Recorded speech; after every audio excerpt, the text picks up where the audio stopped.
ഇന്ന് കേരള കൗമുദി ദിനപത്രം ഒരു പടം പ്രസിദ്ധീകരിച്ചിട്ടുണ്ട്. മുഖ്യമന്ത്രിയും സണ്ണി ജോസഫും ഇരിക്കുന്നു. മുകേഷ് വന്ന് മുഖ്യമന്ത്രിയെ വണങ്ങുന്നു. മുഖ്യമന്ത്രി അദ്ദേഹത്തെ തിരിച്ച് സ്നേഹത്തോടെ അഭിവാദ്യം ചെയ്യുന്നു.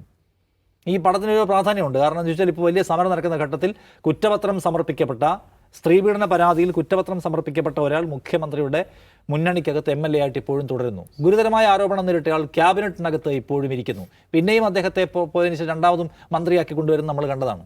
അപ്പോൾ ഇവരുടെ ഈ സ്ത്രീ വിഷയ കാര്യത്തിലുള്ള ധാർമ്മിക മൂല്യം എന്ന് പറയുന്നത് അവരുടെ സൗകര്യത്തിനനുസരിച്ചുള്ളതാണെന്ന് മനസ്സിലാക്കാനുള്ള ബോധം ജനത്തിനുണ്ടല്ലോ.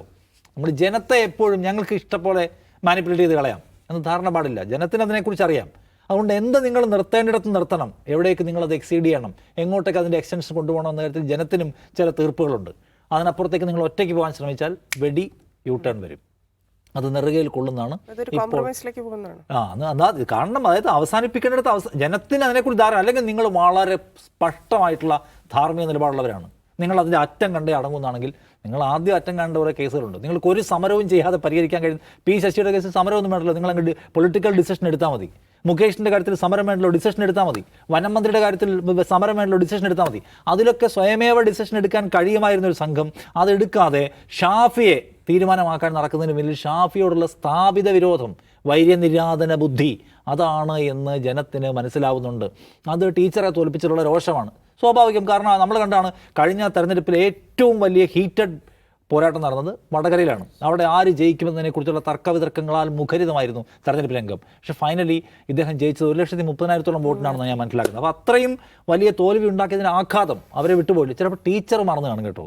പക്ഷേ ടീച്ചറുടെ കൂടെ നിൽക്കുന്ന അന്ന് ഷാഫിക്കെതിരായിട്ട് പരമാവധിയിൽ പുകച്ചു തള്ളിയ ആൾക്കാർക്ക് മറക്കാൻ പറ്റുന്നില്ല. ഇപ്പോഴും നോക്കൂ, ഈ വിഷയം ഉണ്ടാകുമ്പോൾ ഷാഫിയെ ഒരു സുഡാപ്പി, ഒരു മുസ്ലിം എക്സ്ട്രീമിസ്റ്റ്, UDF-നെ ആകെ വർഗീയവൽക്കരിച്ച ഒരാളെന്ന നിലയ്ക്കുള്ള ചാപ്പയടിക്കാനുള്ള നൈസായിട്ട് ഗ്യാപ്പിലടിക്കാൻ നോക്കുകയാണത്. ഇത് സ്ത്രീവിരുദ്ധതയുമായി ബന്ധപ്പെട്ട ഒരു പ്രശ്നത്തിനകത്ത് അയാൾ വലിയ വർത്തമാനം പറഞ്ഞ് രാഹുലിനെ തള്ളിക്കളഞ്ഞില്ല എന്ന പോയിന്റ് അയാൾക്കെതിരെ വിമർശനം ഉന്നയിക്കാൻ കഴിയുള്ളൂ. പിന്നെ ആ പരാതി നേരത്തെ അറിഞ്ഞിട്ട് അയാൾ എന്ത് ചെയ്തില്ല എന്നുള്ള ചോദ്യമൊക്കെ ചോദിക്കാം. പക്ഷെ അതിനിടയിലൂടെ ഷാഫിയുടെ പേര് വെച്ച് ഷാഫി ഒരു മുസ്ലിം വർഗീയവാദിയാണെന്നും അയാൾ UDF-നെ ആകെ മുസ്ലിം വർഗീയതയിലേക്ക് തള്ളിയിട്ടു എന്നും പറയാൻ ശ്രമിക്കുന്നു വലിയ ഉന്നതജാതരായ LDF-ന്റെ സിമ്പതൈസേഴ്സ്, CPIM-കാർ. CPIM-ന്റെ കൂടെ നിൽക്കുന്ന മാധ്യമപ്രവർത്തകർ അതിനെ അടിച്ച് പ്രോത്സാഹിപ്പിക്കുകയും നമ്മൾ കാണുകയാണ്.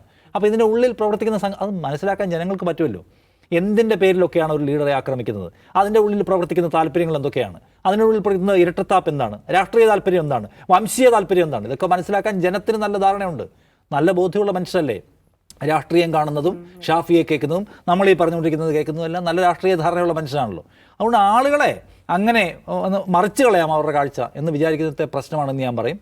എനിക്ക് ഷാഫിയുമായി ബന്ധപ്പെട്ട് രാഹുലിൻ്റെ കാര്യത്തിൽ എൻ്റെ വളരെ വളരെ വളരെ ഷാർപ്പായ കമൻസ് ഉണ്ട്. ഞാൻ ഓൾറെഡി അത് പറഞ്ഞു വെച്ചിട്ടുണ്ട്, അതിന് എല്ലാ ദിവസവും റിപ്പീറ്റ് ചെയ്യുന്നില്ല.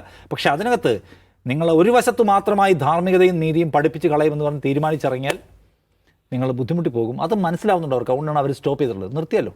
ഇനിയിപ്പോൾ ഷാഫിയെ തെരുവിൽ ന്യായം പഠിപ്പിക്കാം എന്നുള്ള പരിപാടി അവസാനിപ്പിക്കാൻ അവർ തീരുമാനിച്ചിട്ടുണ്ട്. കാരണം അത് എന്താ സംഭവിച്ചതെന്ന് അവർക്ക് നന്നായി മനസ്സിലായി. ഷാഫി അങ്ങനെ തിരിച്ചിറങ്ങി വന്ന് ഷോ കാണിക്കാൻ പാടില്ലായിരുന്നു എന്നാണ് ആരാധ്യനായ നിയമസഭാ സ്പീക്കർ എന്നിപ്പോൾ പറയുന്നത്. കാരണം ഇറങ്ങി വന്നത് എങ്ങനെയാണ് കുഴപ്പമുണ്ടാക്കിയെന്ന് അവർക്ക് മനസ്സിലായിട്ടുണ്ട്. അതുകൊണ്ട് കുറച്ചുകൂടി ഷാഫിയുടെ കാര്യത്തിൽ അവർക്ക് വേണമെങ്കിൽ ഇനിയും ധാർമ്മിക ഓടിച്ച് നടത്താവുന്നതാണ്. പക്ഷേ ആദ്യം അവരുടെ പൊസിഷൻ സെക്യൂർ ചെയ്യുക, അതിനുശേഷം അവർക്കത് ചെയ്യാം. പക്ഷേ കുറച്ചുകൂടെ മികച്ച മാർഗ്ഗങ്ങൾ അതിന് അവലംബിക്കുന്നതായിരിക്കും നന്നാവുക എന്ന് എനിക്ക് തോന്നുന്നു.